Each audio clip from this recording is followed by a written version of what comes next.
Comment fermer définitivement les portes spirituelles? Avant de continuer, réponds honnêtement à cette question. As-tu parfois l'impression que, malgré tes prières, certaines batailles reviennent sans cesse? Des échecs qui se répètent, une paix qui disparaît rapidement, des tentations persistantes ou un sentiment d'oppression difficile à expliquer?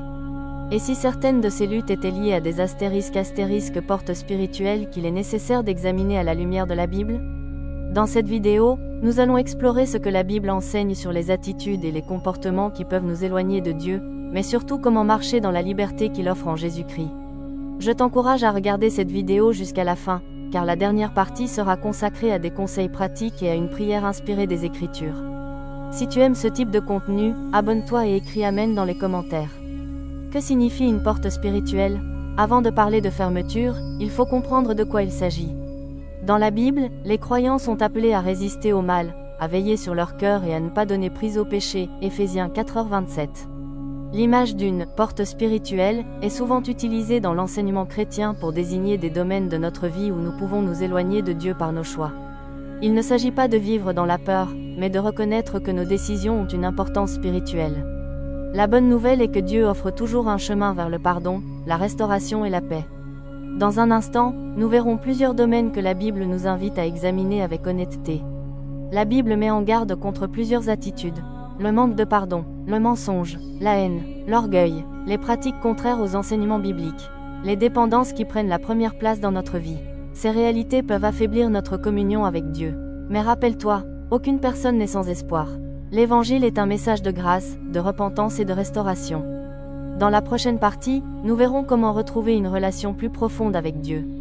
Le changement commence par une décision. Reconnaître ses fautes devant Dieu. La Bible promet que Dieu pardonne à celui qui vient à lui avec sincérité. Ce n'est pas une question de perfection, mais de repentance et de confiance. Demande à Dieu de transformer ton cœur et de t'aider à abandonner ce qui t'éloigne de lui. Reste jusqu'à la suite, car nous allons voir plusieurs habitudes concrètes qui fortifient la vie spirituelle. Chaque jour, lis la Bible, prie avec sincérité, entoure-toi de personnes qui t'encouragent dans la foi. Mets en pratique les enseignements de Jésus. Apprends à pardonner, résiste à la tentation, fais confiance à Dieu même lorsque tu ne comprends pas tout. La croissance spirituelle est un chemin qui demande de la persévérance. Ne crois pas que la peur est une solution. Évite les raccourcis qui promettent une puissance spirituelle en dehors de Dieu. Ne laisse pas la culpabilité t'éloigner de Dieu. Le message central de l'Évangile est celui de la grâce, du pardon et de l'espérance. Même après une chute, il est possible de revenir vers Dieu. Choisis chaque jour la vérité, l'amour, le pardon, l'obéissance à Dieu, la prière, la foi. Ces choix, répétés jour après jour, fortifient la relation avec Dieu. Ne cherche pas seulement un changement temporaire, recherche une transformation durable.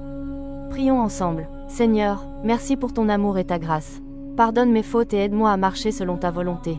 Fortifie ma foi, donne-moi la sagesse de faire les bons choix et la force de résister à ce qui m'éloigne de toi.